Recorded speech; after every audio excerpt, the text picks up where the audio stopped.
I'll now make a presentation about the company and its activities over the past year and the coming year. This presentation has been released to the ASX prior to the commencement of today's meeting.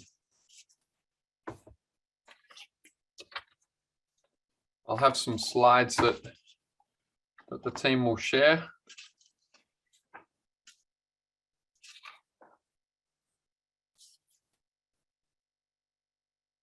We got those slides, team? Great. Inspired by our friend Mr. Buffett, we've tried to and the Constellation software annual letter. We've tried to come up with a scoreboard that that'll just help us keep an eye on whether we're making the progress that we'd like to over time. Our emphasis has always been over the long term, and I think, as you've heard from both of our guest speakers today, our horizon's always been at least 20 years. The business is now 15 years old. I've always had a sort of 50-year goal. And so with my friend, who's also been very influential, wrote a book called Toughen Up, Michael Hill, who built Michael Hill Jewelers. He always talks about a 30-year plan. And so we just wanted to have a simple scoreboard that gave us, that sort of followed in the footsteps of best practice, Buffett and Constellation, that could make sure that we had a bit of a focus on whether we're making progress. We'd like to see per share book value compound over time. We'd like to see per share market value compound over time. We think that the ASX All Ords is worth keeping an eye on in terms of how it progresses. And we'd like to share that consistently in a consistent format over time. So that's table 1 that we've shared. Table 2 has key financial metrics on a per share basis. And, you know, it's our observation, informed by, you know, the great investors, 2 of whom you've heard from today, that we should keep a very clear eye on per share performance of the business. When we listed the business, we had a strange number of shares on issue. And I remember saying to the board, guys and girls, how many shares do we have on issue? And we were all sort of scratching our head just to get the exact number, because it was such an odd number. And so it was a key focus from the beginning to get to 45 million shares even that are on issue. And so it makes it easy now with an even number of shares that everyone can remember the denominator, that we can now focus on growing earnings per each of those shares. So revenue per share has grown consistently over time. EBITDA per share has grown consistently over time. Net debt per share, you'll see is quite moderate, and we're growing the business significantly while not increasing debt per share materially. We're growing earnings per share. We're growing operating cash flow per share, and the weighted average number of shares is falling. So that's a table that you'll see more of consistently over time. We shared a 5-year growth plan, and I've published our letter today, where I just say, you know, we'd like to acknowledge some of the key events over the last 12 months as the group continued to execute its 5-year growth strategy to build per share value through organic growth, network expansion, and the provision of new services. Taken together, the board and management team believe that this strategy lays the foundation for future long-term growth. We continue to grow the group, with total revenue increasing 7.5% from the prior year to $48.9 million. Underlying NPATA attributable to the parent entity was $5.1 million, representing a 29.9% increase from FY20. The group's strong performance through the COVID-19 pandemic period is a testament to the defensive nature of the group's business model, with 99% of our revenue annuity style, as well as the proactive measures taken by the group early in the COVID-19 period. These proactive measures included the group investing in advance in infrastructure to allow for large-scale remote working, review and reduction of all ongoing expenses and negotiations of rent abatements, as well as ensuring ample liquidity in our operating businesses. I'm really proud of the effort that our team has made in these changed economic in this changed economic environment. Regarding network expansion, the company continues to make good progress. During the financial year, the group completed 4 acquisitions in the Inner West, Oran Park, Central Coast of New South Wales. These acquisitions, together with the annualised revenues of the 2020 acquisitions, have contributed 2.2 million to FY21 revenue. In FY22, these businesses, together with 3 other acquisitions we recently completed in July 2021, are expected to contribute between 6.2 and 8.2 million to the group's revenue. Subsequent to the end of the financial year, the company continues to be in discussions with multiple accounting businesses on joining the group. The company seeks to continue to execute its strategy by expanding its network through acquisitions. And I think all of our shareholders are aware of our focus in that area. We regard organic growth and acquisitions as 2 wings of a bird, and you just fly better if you've got 2 wings in our industry, particularly with our expertise in that area. So that green area of that graph really reflects where we're trying to accelerate our growth, but following the same playbook. We're able to accelerate because of the dominant position of the business in the private business market, predominantly in Sydney, and the growing attractiveness of our brand to firms that really want us to strengthen and improve their businesses, as well as assist them with their succession planning over time. There is an enormous amount of interest and opportunity in the market, and we continue just to seek to partner with the right types of people. I think when Lawrence Cunningham mentioned Warren Buffett's mindset about who he does business with, I very much share that mindset. If dealing with a person isn't going to make your life better, and you wouldn't have them over for a barbecue, and they can't behave in a way that you can be proud of, then we don't seek to be in business with those, with people like that. We'd rather them hang out with other people. So total ordinary dividends of 5.32 cents per share were paid for FY21, representing a 10% increase from the FY20 ordinary dividends. We've now increased the dividend 10% a year for 5 years in a row, which is terrific, and reflects the consistent growth of the business. A final special dividend is also expected to be paid at the end of this month, with the total ordinary and special dividends related to the FY21 financial year equating to a 60 to 65% payout ratio on 2021 underlying NPAT-A. There was a shareholder that contacted me and asked me, could I give him more guidance as to when special dividends would be paid? I'm working to build a quality shareholder base who are long-term with the company. And so I'm very happy when they get a surprise special dividend. It's a great reward for them being invested in the company. And so it isn't our aspiration to provide too much guidance in that respect. But you'll see the consistent dividend month to month. And then from time to time, if it makes sense to pay a special dividend, then we'll continue to do that. In continuation of the company's on-market share buyback program, 400,000 shares were bought back during FY21. The on-market buyback conducted to date represents a 60% discount to the current share price. In line with our strategy to build per share intrinsic value, the company will continue to repurchase shares when they are available at a meaningful discount to intrinsic value. We're often in blackout periods because we're in negotiations to buy a business. It means that we don't have many opportunities to buy our shares back. If we're not in a blackout period and we have the capital to make share buybacks, then we'll aggressively pursue that strategy and do as much of that as we can over time. Our structure, I'll leave you to read more about that in the letter that we've published today. But I do want to make clear that our partner owner-driver model was invented by us in the accounting industry.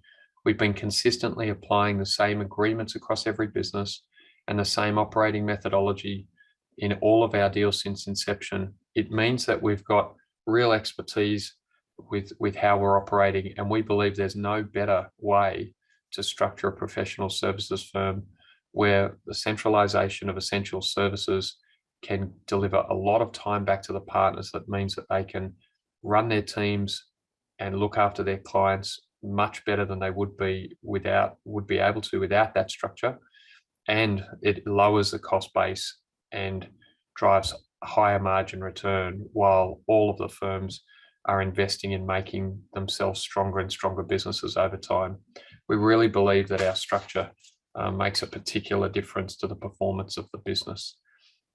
Now, our philosophy, around capital allocation is pretty simple. I won't reread the words that are in the letter, but simply these are the principles that come straight out of Will Thorndike's book that you've read, that hopefully you've read and that you've heard about today.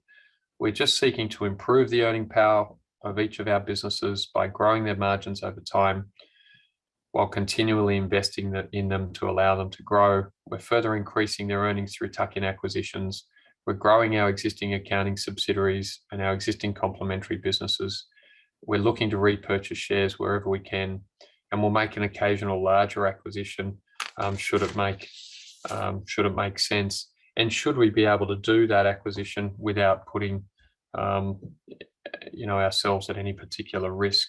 And in particular, a larger acquisition is really about the quality of the people that are involved. That's really the best way to mitigate risk.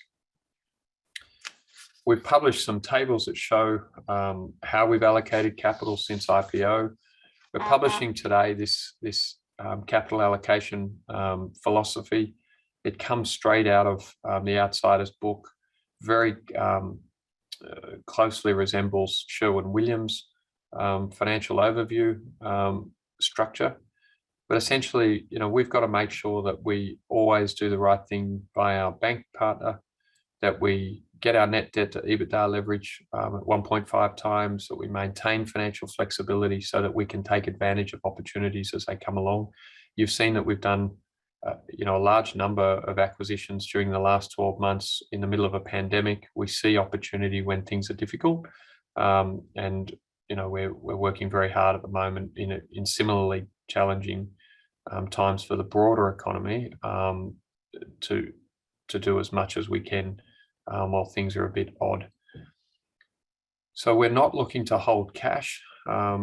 If we need cash for a particular useful deployment within the business, then we will we'll certainly do that. But we want to treat the partners who are external shareholders in the same way that we treat the partners that are internal shareholders, and we pay out 100% of our profits to our internal partners, 50% per month during the year, 30% in November, 20% in the following March. So we look to do the same thing for our external investors. So we're looking to invest in existing business, acquire other businesses, pay dividends, pay down debt, repurchase stock, and we're doing all of those 5 things, I think, very effectively since IPO, and in the public markets and previously as a private company. So our capital allocation goals: investing in existing KP businesses to build competitive advantage, make many consistent acquisitions over a long period of time, have a dividend payout ratio greater than 50% of NPAT-A and grow the dividend by 10% a year, have net debt to EBITDA leverage of 1.5 times, and do share purchases whenever share price is at a meaningful discount. And the caveat I would put on that is that we'll do more of that when we see a meaningful discount, when we're not in a blackout period, which is almost always. And so don't take our inaction in the market as indicating any sort of commentary on value.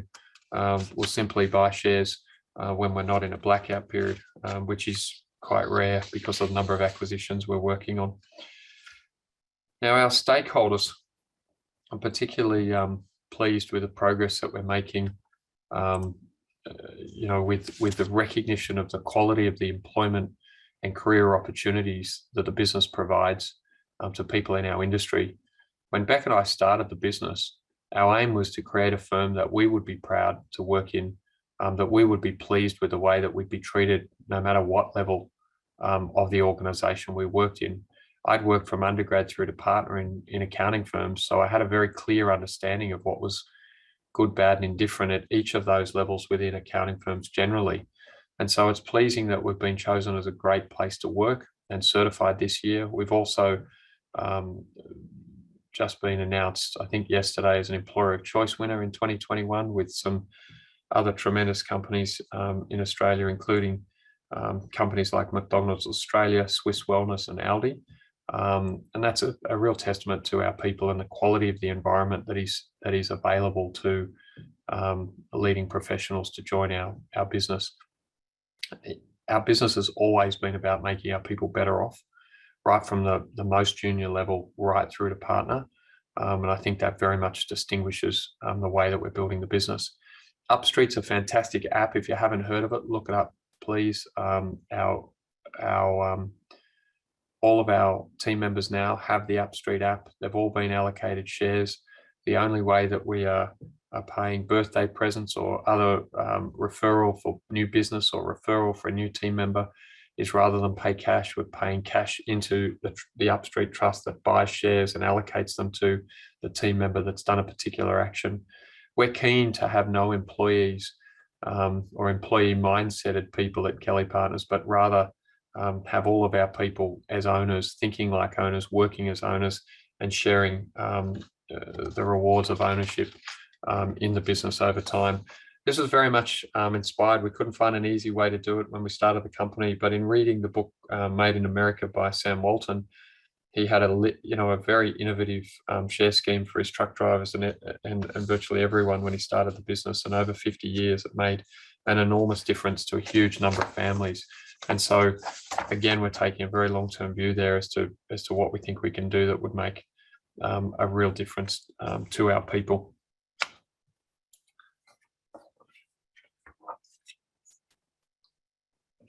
Net Promoter Score is a concept that came out of Bain, the consulting group, and by a guy called Fred Reichheld, published a book called The Ultimate Question. And that question is, how likely are you to refer Kelly Partners to a friend or colleague?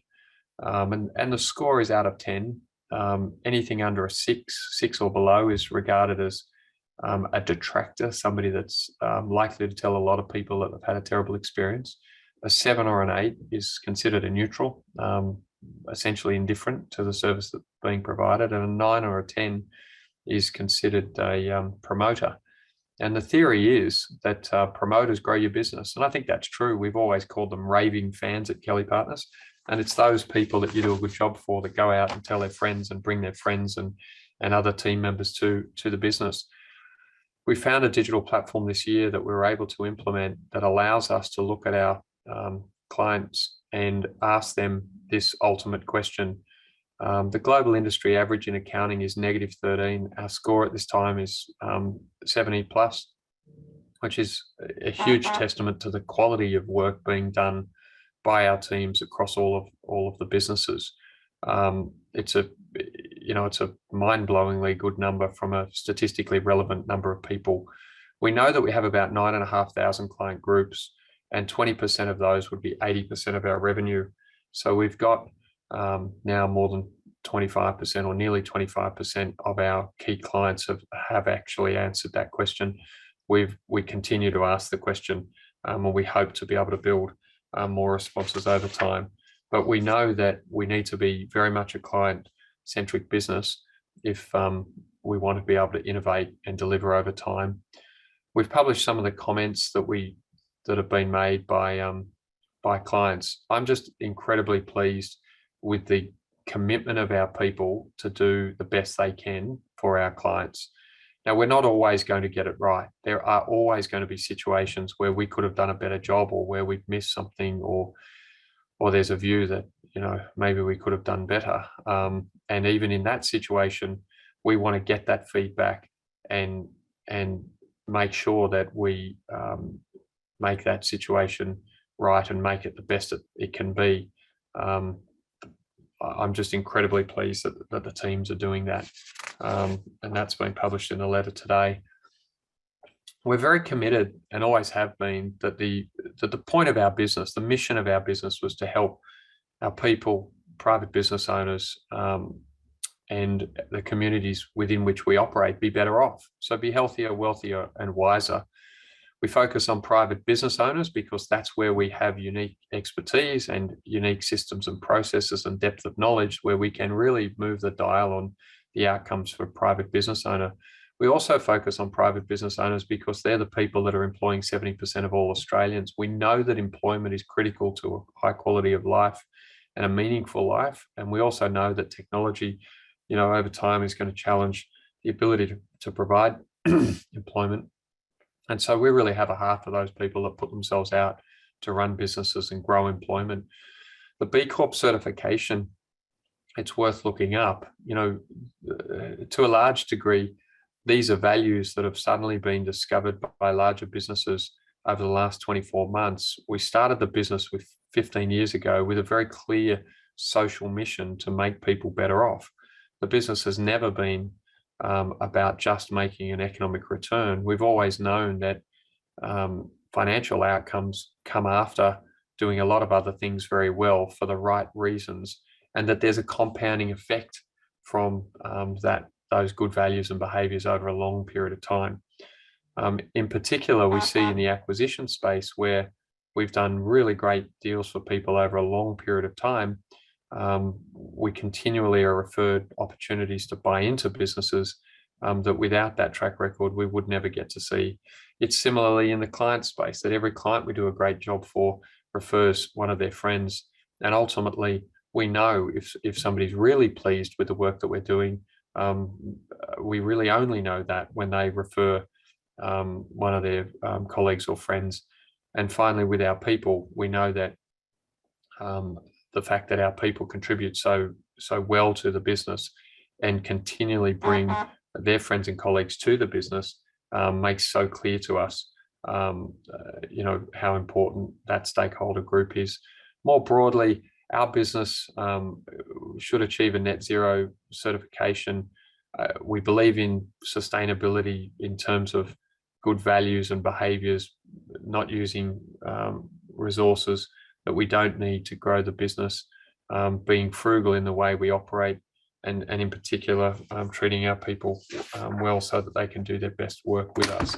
And so we see the B Corp certification. We're one of only 4 listed companies in Australia, and the only firm in the top 50 accounting firms, probably in the top 100, certainly only firm of any real scale that's been able to achieve this certification. We believe that our values will distinguish our organisation over the next 20 years.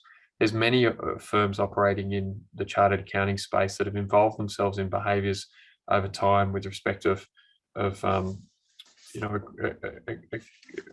all sorts of conduct, particularly around multinational aggressive tax planning and other things that are really anathema to society's values today. And I think will mean that they will struggle to attract the most talented young people to join them in activities that those young people as employees can't be proud of and aren't aligned with respect to values. So we think that our certification is a helpful step in public recognition of the values and ideas that have really driven the business and will continue to. What's really great is the Kelly Partners brand has been invested in very substantially now and very consistently over a long period of time.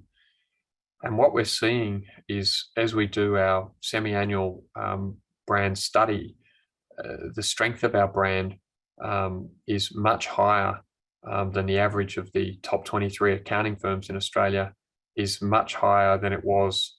It's more than 50% stronger than it was even 2 years ago. And that brand is about 2 things. Firstly, bringing talented professionals to work within the group, and because we believe the battle for talent is where the game is really won, and then delivering to those talented people great opportunities. And then secondly, encapsulating the quality of the firm to potential strong clients, so that we become really the first choice advisor to leading private business owners in any market that we participate in. So we keep an eye on the strength of the brand. We believe a branded offering in this space has the best chance of growing over time, and I'm particularly pleased with the progress that we're making in that area. I'd now like to take our letter that we've published today as read, and happily would take any questions, and would be joined, and we'll be joined by our Group CFO Kenneth Coe to take any questions that anyone wants to pop in the Q&A box or anywhere else.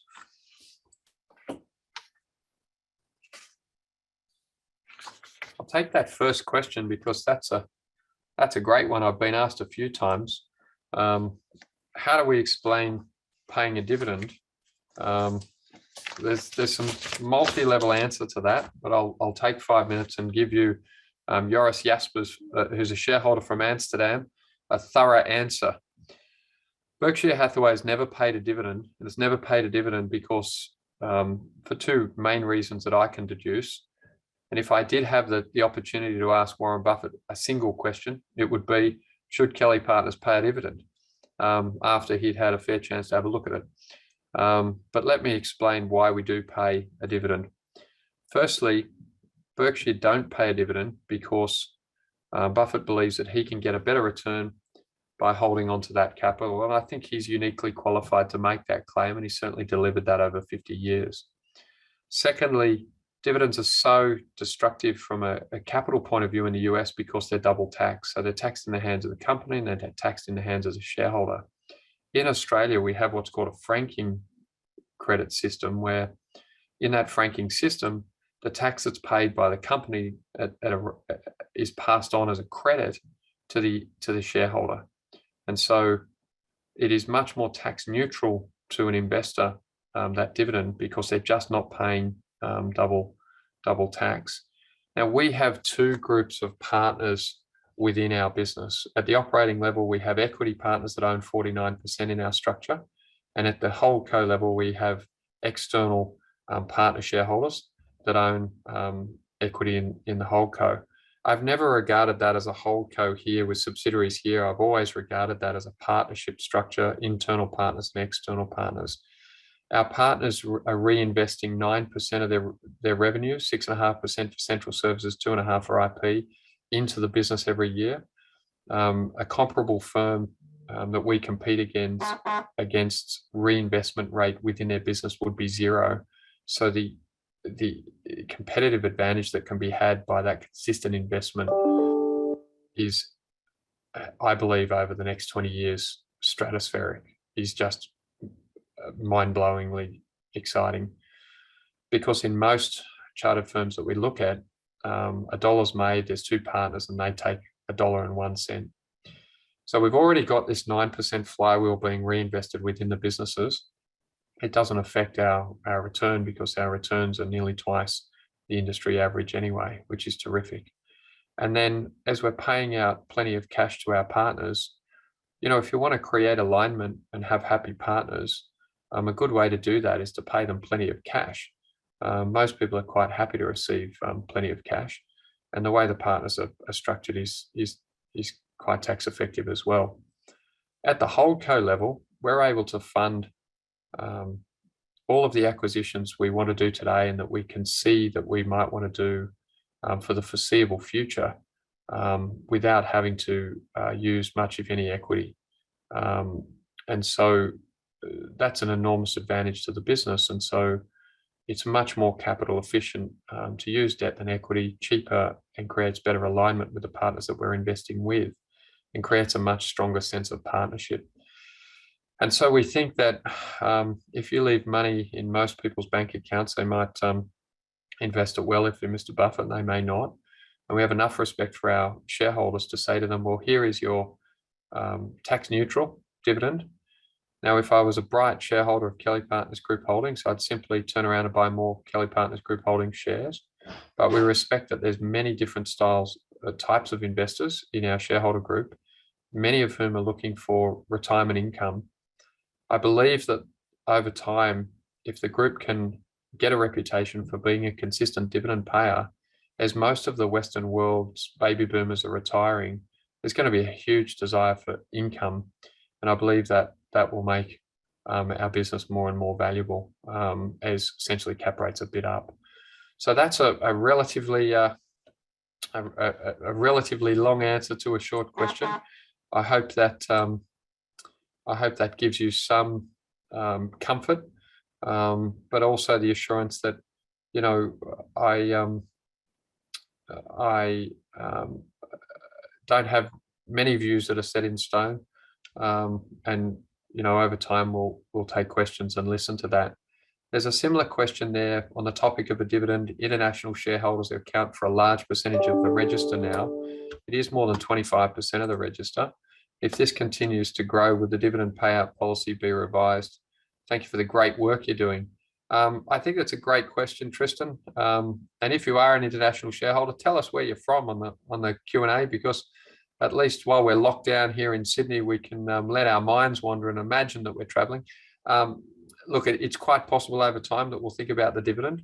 But I spoke to a shareholder recently, and he was complaining that I'd increased the dividend. And I said, the last time I gave somebody a pay rise and they complained was a fair while ago. So bear with us while we make you more money, and we'll send it to you in cash. Nick Loco, could you please describe KPG's funding strategy for M&A, hurdle rates for M&A, decision to pay dividends instead of reinvesting all the free cash flow back into M&A and buybacks to avoid double tax? And could you please describe reasons for 2019 slowdown in book value per share, revenue per share, EBITDA per share, and EPS, and why you think you should not expect such a slowdown to happen again in coming years? Thank you. Terrific. Nick, our funding strategy for M&A is we typically buy in a special purpose vehicle the assets of a business with our partners. We debt fund that with our partners within the subsidiary, and we don't in particular need a great deal of equity to do that. Number two, hurdle rates for M&A. We want to buy into businesses where we can ensure that that business will make a 33% EBITDA or more and lock up around 55 days of working capital. And if you pop that into a spreadsheet, that'll look quite nice. We've done that a lot for a long time, and we haven't dropped our hurdle rate. We don't intend to. And the reason is our hurdle rate needs to be aligned with the return to the operating partners. And so unless we run very profitable businesses, it's really not a fair return to our operating partners. Now, most of our industry is running at 19%. That's according to a group called IBIS as an EBIT number, we think.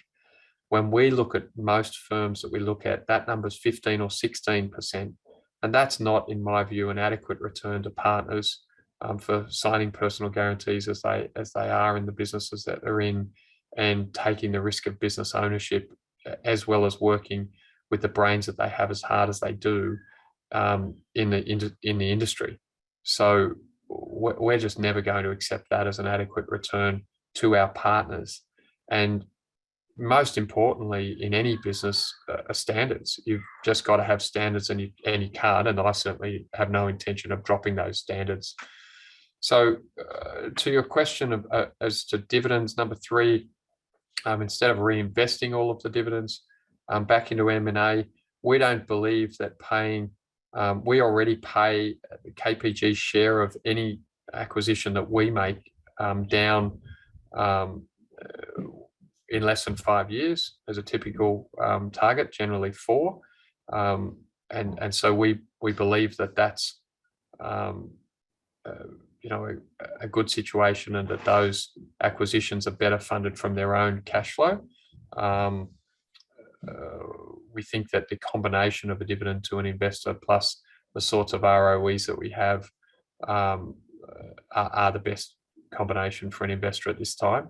But we are aware of double taxation for international shareholders, although that's not been the situation for Australian shareholders who have been the dominant shareholders to date.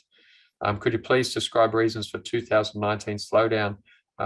We IPO'd 17-18, and we did 18-19. There was a reversal of some WIP, which is a book entry. It would be much more helpful for you just to look at the free cash flow over those 5 years and send us a message. And once you look at the free cash flow, all will become apparent. To Graham Strong, since you've an aim of attracting long-term shareholders, could you let us know where you see Kelly Partners in the next 10 or 20 years? Importantly, Graham, I've never wanted to set up a a rod for our own backs, but we've always consistently guided that we thought we could achieve 5% organic growth and 5% acquisition growth to target 10% compounding growth over the very long term. I think that guidance is still valid. We are picking up momentum in the market, particularly for very high quality acquisitions. I'd expect that we can deliver on that for a long, long time. Now, we may have years where we choose not to engage in as much acquisition as other years because we can't find deals that meet our criteria around values and quality of the people in business. But we've got now a 15-year track record of consistently growing organically and making acquisitions. We prepared a summary this week just for my own help, and in the first 5 years we did 10 acquisitions. In the second 5 years we did 9 acquisitions, and in the last 5 years we've done 24 acquisitions. They still remain the same style of acquisition, consistent around size and characteristics.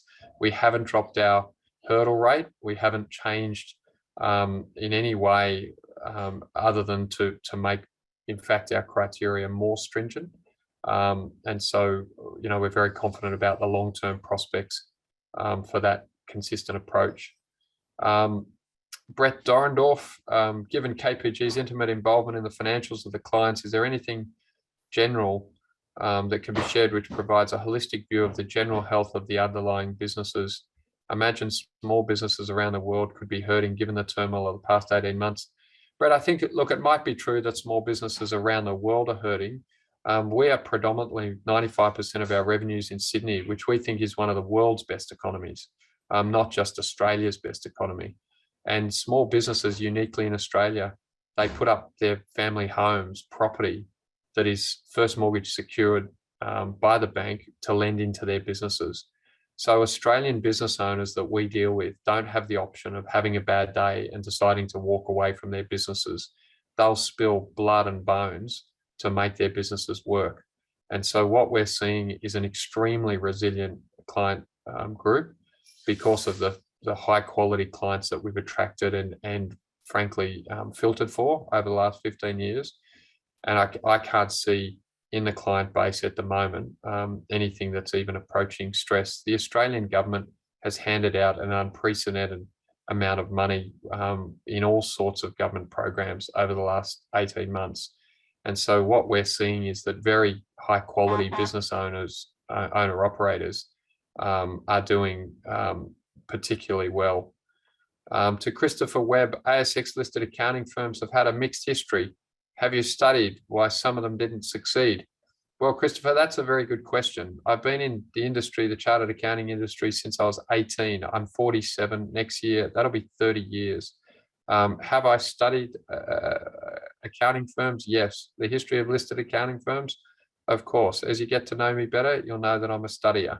Why has there been a patchy performance of listed accounting firms? Because they were run by non-accountants. So fundamentally, leadership and values are absolutely critical in a business. The 4 listed businesses, Harts, Stocklands, WHK and Count Plus, that have been listed, they have 2 core characteristics. The first one is they were only ever conceived as a financial transaction. They were put together by people with the values of a promoter, and they were just simply, an effort in getting a turn on their own money. Don't buy the shares of a listed company that's run by a promoter. That'll typically be a CEO that owns very few shares. Secondly, those businesses were never run by people that had run the underlying core businesses. Imagine if today I decided that I'd run a coal mine. I don't think the coal mine would go very well because I have no idea how to run a coal mine. In all of the instances that I've just mentioned, they were predominantly run by people with financial planning or merchant banking style backgrounds, not people that had worked from undergrad through partner in chartered firms and really deeply understood the underlying businesses. That they are the 2 major reasons I think those businesses have struggled. The final one is structure. I could give you 2 hours on it, but a roll-up is not an effective structure for a professional services firm. Our partner owner driver models a 51-49 structure that creates terrific alignment, where we can dramatically increase the profitability, the underlying operating performance of the business, drop the working capital by 2/3, and deliver much, much better returns to partners. To us, that's a very different model. To Edward Vesely, very quickly, do you envisage Kelly Partners expanding outside of its existing markets eventually, or is there enough on your plate in New South Wales? So in New South Wales, every time we seek to, to take a step in the, to the next place, we get offered another fantastic organisation that wants to join our business here. I always thought it would be amusing if we could become a sort of top 25 firm that was only in Sydney. We've achieved that. We are now in Melbourne and we're growing there. We're being offered some tremendous opportunities to grow in Victoria. I like it down there in Melbourne. I think it's suffered a lot in the last 18 months, so we're a little bit careful at the moment. But we do expect to partner with good people wherever we find those good people. It's just that, our cup runneth over in New South Wales, but we're certainly, we have a database of more than 18,000 firms across Australia that we're regularly in contact with, and we have a very long and a very large list of potential partner firms across Australia. So Shane Weed, is there a possibility to offer a DRP structure to reinvest the dividends, also introduces brokerage, which hurts the returns? I haven't considered a dividend reinvestment plan, but it's a good question and we'll certainly look into it. To Edward, I'll just go to Josh. I'll give Josh a question before I come to that. Looking at your crystal ball, how do you see the accounting landscape changing over the next 10 years? What trends are likely to power it? And how's the KPG business model positioned to take advantage? It's a great question, Josh. I think the primary driver that I see over the next 10 years is these two large forces. So the demographics of Western countries are such that baby boomers are retiring and the working age population is shrinking, absent a large amount of immigration. And so as the population ages, you also have, on the other side of that, no political consensus on the left or the right to stop spending money. In fact, you've seen over the last 2 years, major Western economies spend more money than they've ever spent. Now, once politicians get into the habit of spending money, the person that comes along and says, well, why don't we spend a little bit less money? That's quite a hard argument to prosecute. And so the combination of an aging population and huge spending from governments, I believe, will lead to only one thing, and that's increasing taxes. Now, there's not that many people that pay that much tax in Australia. If you're not that well off, you pay very little tax. So people under $80,000 a year of PAYG pay very little of the total tax take. And I might actually put a Quality Shareholders newsletter together on this and show our local and international investors who actually pays the tax in Australia.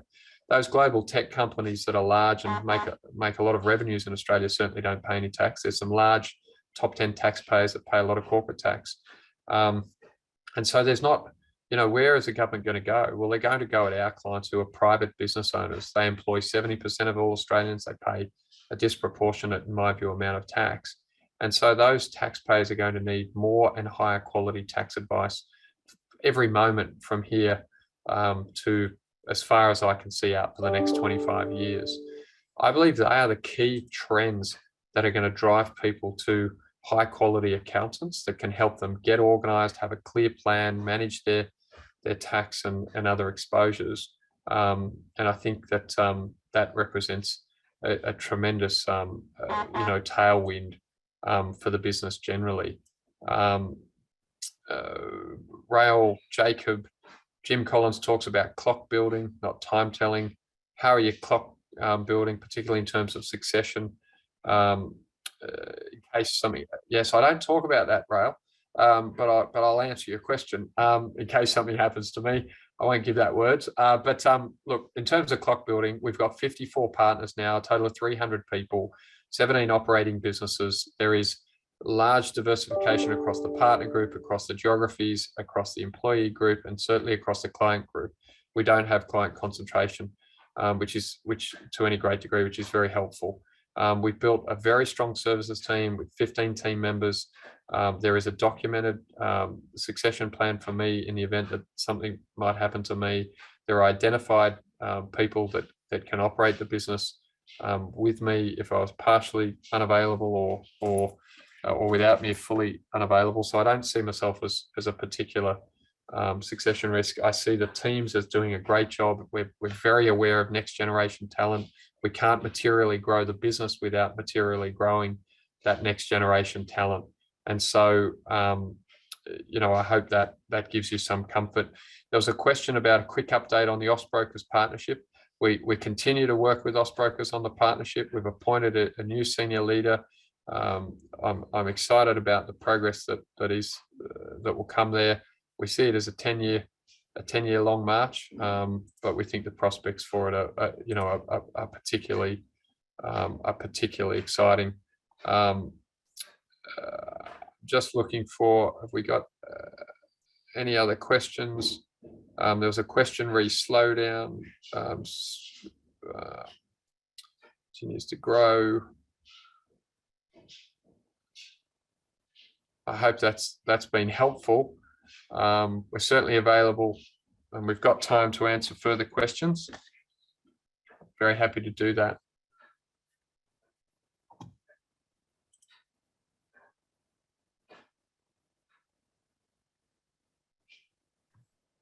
Right. What books are you currently reading? That's a great question, Claude. So I've got a little stack behind me. There's a particularly great little book called How Did You Do It, Truett? And it's by a guy called Truett Cathy, who was the founder of Chick-fil-A, which is a great book. And I'm also rereading the Amazon print edition of Michael Hill, the founder of Michael Hill Jewelers, book called Toughen Up. And what's terrific about that version is they sent it to me in old people's print, large print for an old guy like me who can't read little things as well as I once did. It's got big print, which has made a surprisingly awesome difference. The other couple of books that I've found particularly good in my stack at the moment, there's a book called Hollywood Raja, The Life and Times of Louis B. Mayer, the Hollywood Tycoon, 100 to 1 in the Stock Market by Thomas Phelps, Buffett's Tips. It's a great little book by John Longo and his son Tyler Longo. The Happiest Man on Earth by Eddie Jaku, who was a survivor from the Holocaust, which is really terrific book. From Shane Wheat, apart from Mr. Buffett, who are the CEOs that I most admire? Obviously, Mark Leonard at Constellation Software, and being able to spend a lot of time with Lawrence Cunningham has been helpful. We've done a lot of research on them over time. We think the Danaher business model and the leadership at Danaher have done a tremendous job. I think Michael Hill here locally, he's 82 now. What's most inspired me about him is his 30-year plan methodology, that he's always run a 30-year plan. And he started his business in his 40s after his house burned down, which is it's a pretty amazing story. If you haven't read it, I'd read it. I like Charlie Munger, but I like Charlie more in the past than I do in the present. I think he's changed to a degree. But I still think, you can learn from everybody without agreeing with everything that they're involving themselves in. I think that my number two hero from Buffett is the founder of LVMH, Bernard Arnault. And the reason I like Mr. Arnault is that he's taken older companies and reinvigorated them, added a layer of central benefit around leasing and marketing in particular, but also allowed those businesses to grow out their oftentimes 100-year franchise. I think he's probably the best modern day business person in the world in terms of where he started from and where he's landed. I discount the tech CEOs versus somebody like Arnaud because they've had to produce less actual profits than someone like Arnaud to achieve the place that he's landed. And I'm not sure what those businesses look like over 50 years. There's a great quote. Arnaud helped Steve Jobs with his Apple stores, and there's this great quote where Steve Jobs is reportedly commented to Arnaud, I don't know who'll be using my iPhone in 20 years, but I know that everyone will still be drinking your Dom Perignon in 200 years. And so Arnaud's group very much suits my sensibility about the potential longevity of his business. I'd make the comment that I haven't made publicly before, but there's many, many accounting groups that are over 100 years old. Virtually all the groups larger than us in Australia are more than 50 years older than us. And when I consider, the prospects of a business, I really want to think about, as Buffett has often talked about and others, how long do you think you can successfully operate in that space? And so we're not in building rocket ships or, new high-tech gadgetry where the cycle for change is much faster and frankly, completely unpredictable.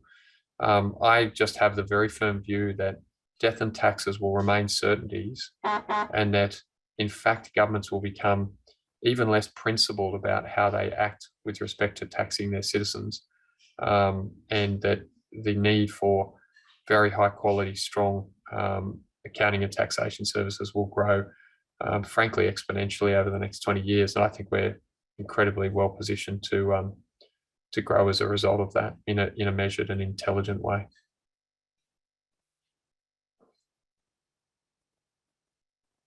Well, I must have bored you all stiff with those answers, which is not the intention, but it certainly slowed the list of questions. Is there another? And I want to call out one of our shareholders from the Republic of Georgia that has just advised, which is terrific. We've got people from all sorts of amazing places. Kenny and I often get to travel while we're in lockdown here in Sydney. Ken's in Hong Kong. We get to talk to people all over the world, and frankly, the international shareholder base has been very helpful in giving us information about what's happening with COVID around the world, and helping us understand, what the pathway for Sydney and Melbourne and our country is likely to be from here. We've spoken to shareholders in Spain, in London, in Amsterdam, in Finland, in Georgia, in the US, and obviously, that's added a huge amount of value for us in considering, what happens next with COVID in Australia. So if there are no more questions, just popping my little book away there, but I'm happy to take any more questions. It's a sort of once a year opportunity to ask any random question that you'd like to ask.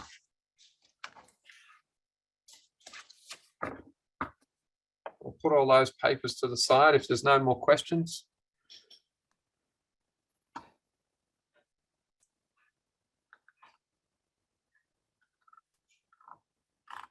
I'm going once, going twice. I'm just reviewing. We've got a couple more. Oh, great. I hear they are. Terrific. How do you see technological advances such as AI changing the way accounting is done in the future, specifically for Kelly Partners, both positively and negatively? It's a great question, Graham. When I started at Pricewaterhouse in 1993, they just put the first IBM computers in. We had floppy disks. And they used to whir, and we'd take some time to get things done and pull them out and do those sorts of things. They weren't just the little floppy disks. They were the ones that were genuinely floppy. And then MYOB came along as a piece of software. That was Mind Your Own Business, it was called, and then MYOB. And the idea was that everyone was going to mind their own business. And accountants were going to have nothing to do. But what we saw was our work went up as the world continues to be more and more financialized. Then Xero came along, and we were going to have nothing to do then either. But in fact, Xero tends to create more conversation with clients and more needs. All of these developments over the nearly 30 years I've been involved have taken away some of the basic work that might have once been done by an accountant. But the industry continues to grow. The complexity of the Tax Act is probably the best place to look. If anyone can come up with a technological solution that reconciles the 10,000 unreconcilable pages of the Tax Act and makes it possible for anyone to effectively interact with the tax office and protect their own interests, then that person will be wealthier than Elon Musk, I suspect. I consider that extraordinarily unlikely. I do believe that that technology will continue to enable what we can do for clients.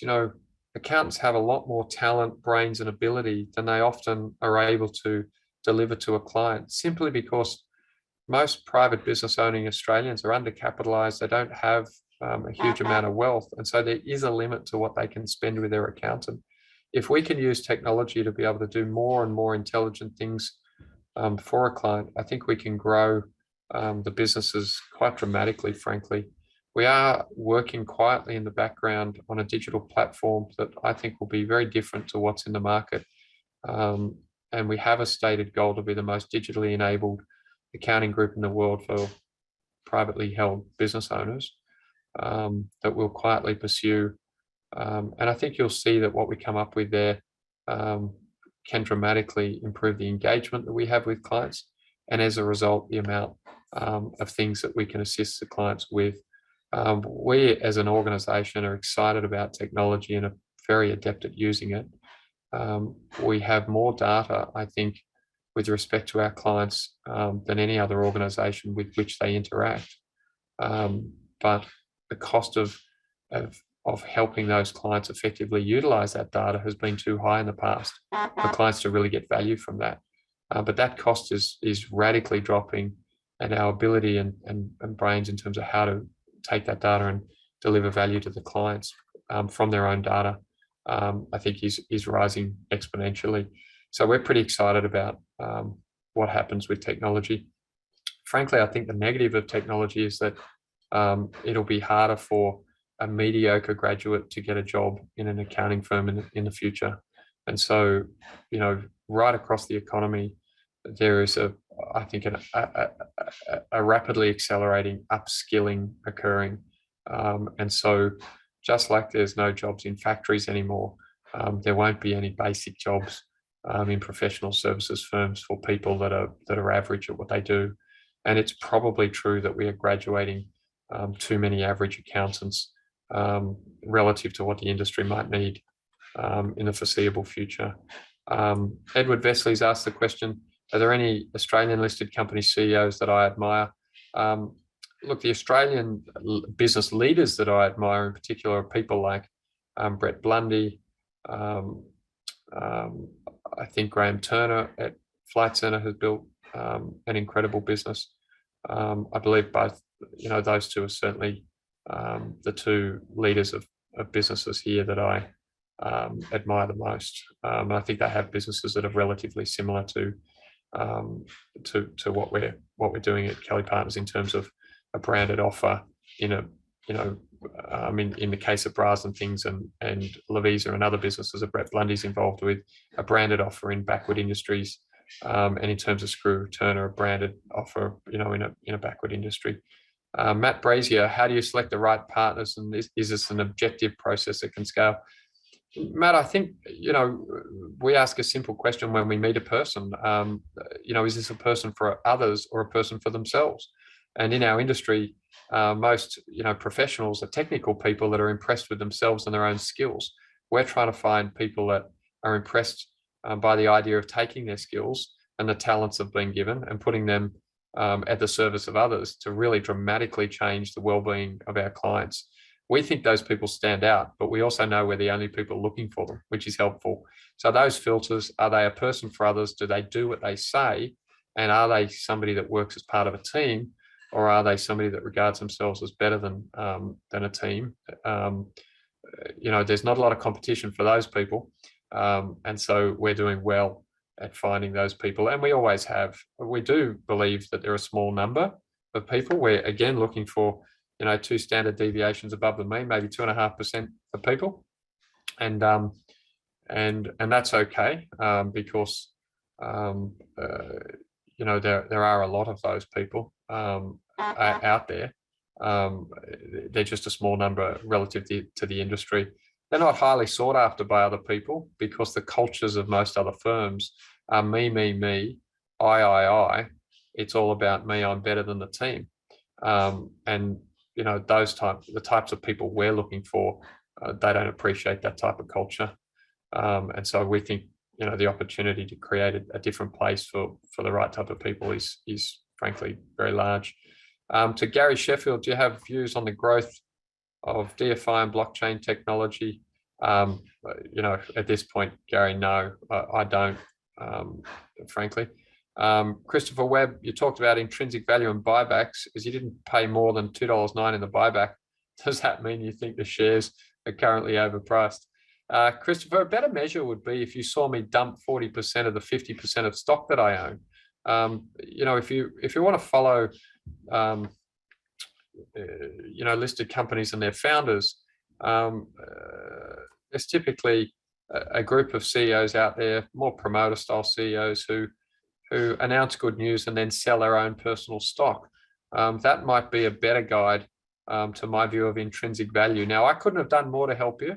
I've recommended Robert Hagstrom's book, The Warren Buffett Way. I've said that you should get the 2-stage dividend discount model and pop it into a spreadsheet, stick our numbers in there and assume a growth rate. I've given you today guidance that I think we can grow at 10% forever.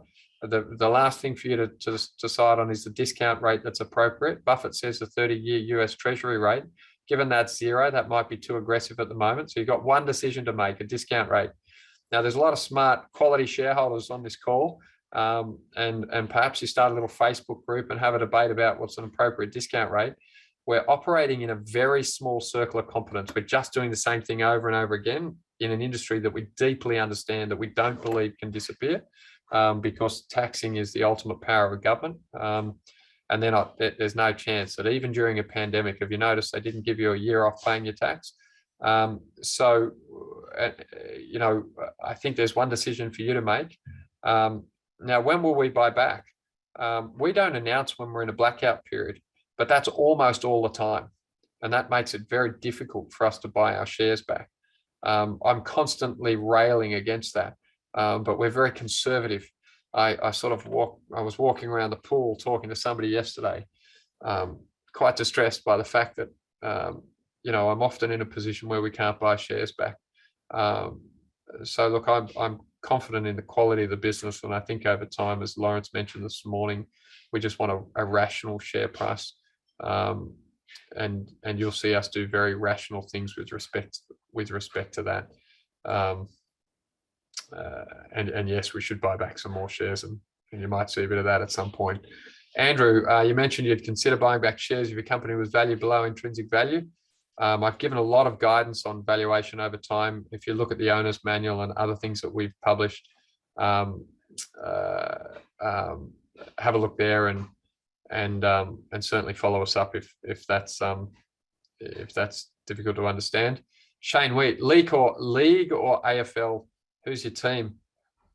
Shane, I sort of love everyone equally.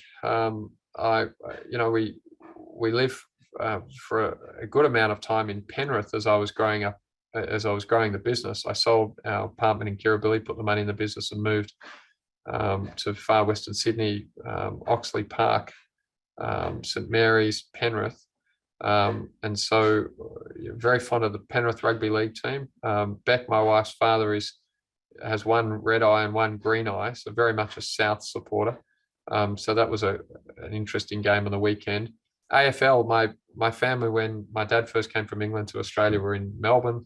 When Dad and my 2 half brothers moved to Sydney, they were dyed-in-the-wool AFL people. I was taken to the Swans from, I think, 84 or 85. My brother, who's now deceased, was a Richmond fan. My other brother was a Collingwood fan. I've been following the Swans since forever, since Barry Round was the full forward, and so that gives you an insight into my my AFL choices. I love sports, so happy to watch anything. Can you talk a little bit, Julian Girolamo? Can you talk a little bit about KPG operating business employees accountant? How does KPG operating businesses go about sourcing above average accountants, talent? Does KPG offshore services like so many firms in Australia?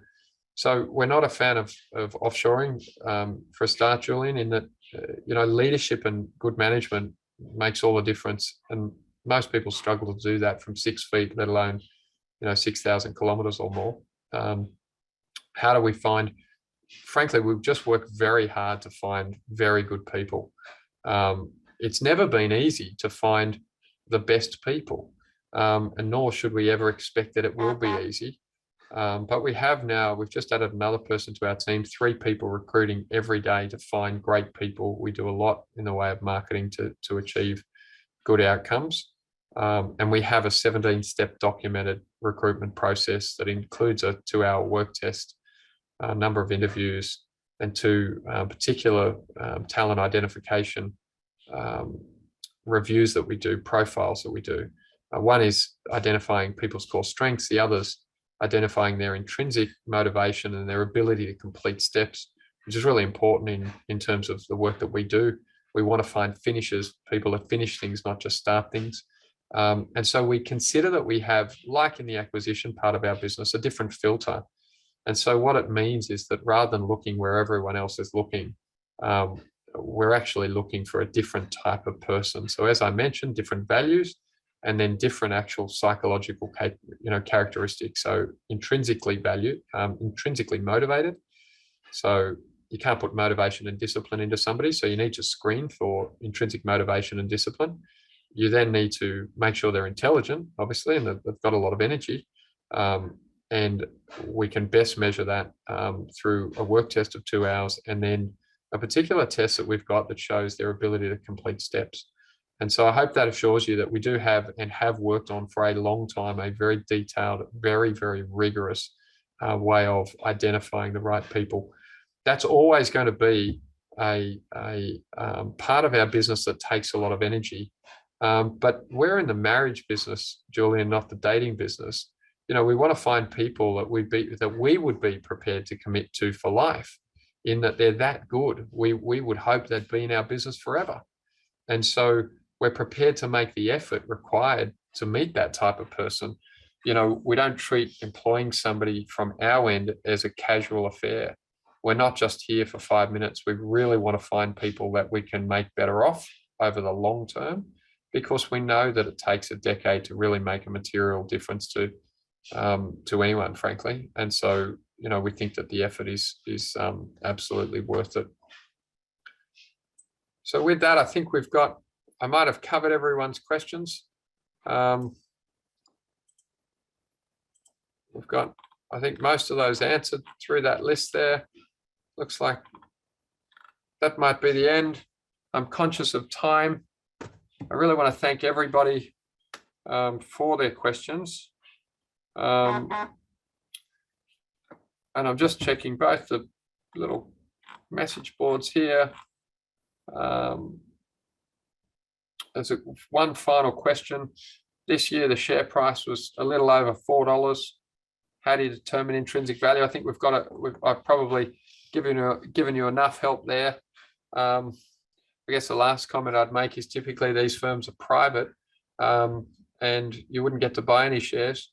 It's a rare opportunity, and we think rare opportunities that are well run are probably ultimately more valuable than others. But I hope you've been given enough information today, and in a spirit of transparency that gives you confidence in who we are and what we're about. So moving to section 5, past shareholder minutes. The minutes of the previous annual general meeting of members of the company, which was the annual general meeting held on the 25th of November 2020, are available for inspection by contacting the company secretary. Number 6, a notice of annual general meeting and proxies. We now move to the formal business as set out in the notice of meeting. The notice of annual general meeting was mailed to all registered members on or about the 6th of September 2021 and is to be taken as read. Voting at today's meeting will be conducted via an online platform. For those entitled to vote at today's meeting, please log on to the online voting portal. If you are having difficulty navigating the platform, please refer to the Computershare online voting guide. Details can be found in our notice of meeting and in the chat below. As previously notified, voting on all resolutions today will be conducted by way of a poll. Undirected proxies or open votes that have nominated the chairman as their proxy will be cast in favour of each resolution in the notice of annual general meeting. For the purposes of the poll, I appoint Richard Powell of Computershare Investor Services, the company's share register, who have examined and prepared summaries of the proxy forms received to act as returning officer and to conduct the poll. If you are eligible to vote at this meeting, a new polling icon will appear on screen. Selecting this icon will bring up a list of resolutions and present you with voting options. To cast your vote, simply select one of the voting options. You're not required to hit submit or enter, as your vote is automatically recorded. I now declare the poll open. You can cast and change your vote on all resolutions from now until I declare voting closed. The first item of business is to receive the company's annual financial report for the year ended 30th of June 2021. The financial report and the reports of the directors and the auditors are now made available before the meeting. There will be no vote on this item and it is a discussion item only. The company's auditor for the 2021 financial year, Leo Tutt, and Lloyd Crawford of William Buck are present to take questions relevant to the conduct of the audit and the preparation and content of the independent auditor's report. Are there any questions or comments on the financial report or the reports of the directors and auditors? If you wish to ask a question, please post your questions in the Q&A section.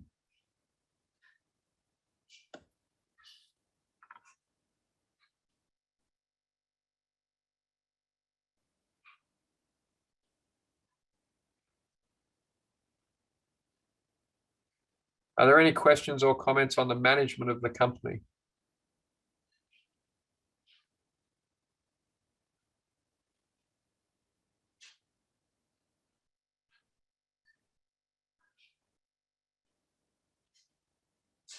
Are there any questions relevant to the conduct of the audit and the preparation and content of the auditor's report to be put to the auditor?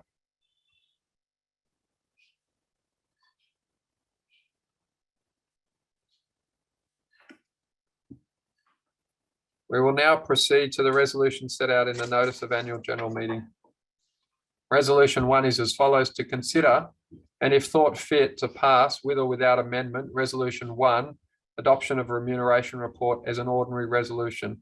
If you wish to discuss the resolution, please post your question in the Q&A.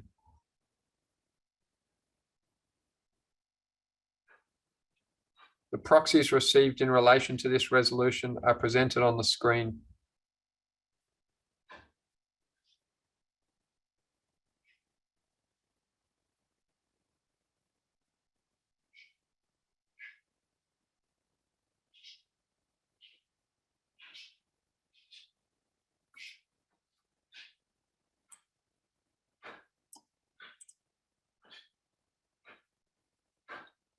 I now put the motion.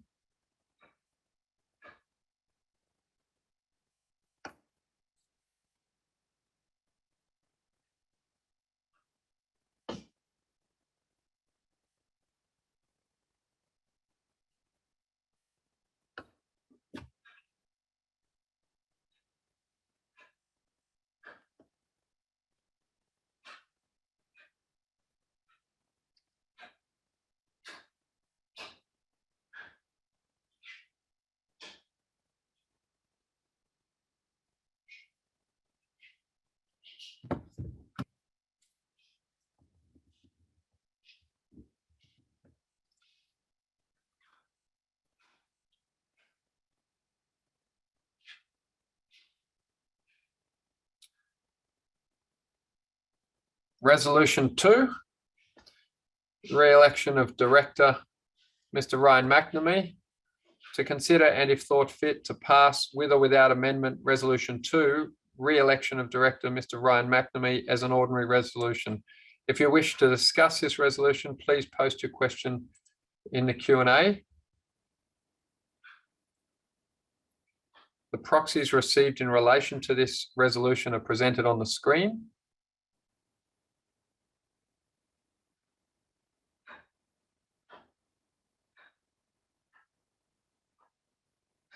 I now put the motion.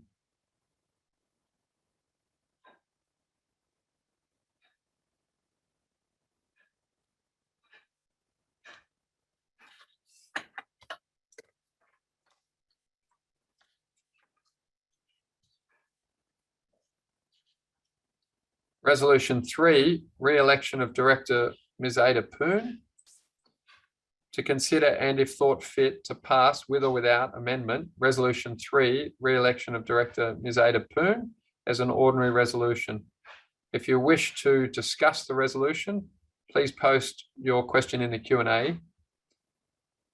The proxies received in relation to this resolution are presented on the screen.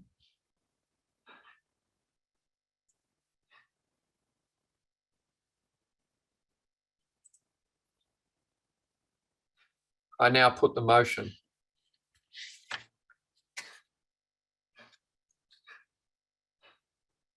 Resolution 4, amendment of constitution of the company.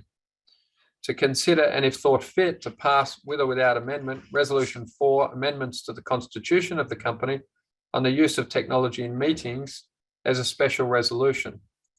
If you wish to discuss this resolution, please post your question in the Q&A. The proxies received in relation to this resolution are presented on the screen. I now put the motion. Resolution 5, amendment of constitution of the company. To consider and if thought fit to pass with or without amendment, Resolution 5, amendments to the constitution of the company for its B Corp certification as a special resolution. If you wish to discuss this resolution, please post your question in the Q&A. The proxies received in relation to this resolution are presented on the screen. I now put the motion. This concludes the resolutions to be voted on today. I now declare the poll closed.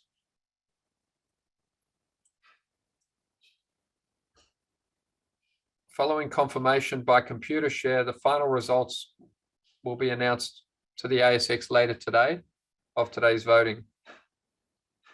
Other business.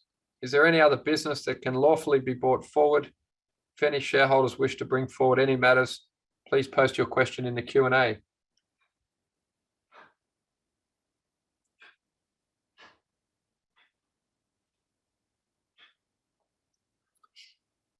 As that concludes the business of the meeting, I declare the meeting closed. I very much wish to thank all of the members for their attendance, and special thanks to our guest speakers, Lawrence Cunningham and Will Thorndike, for their time today.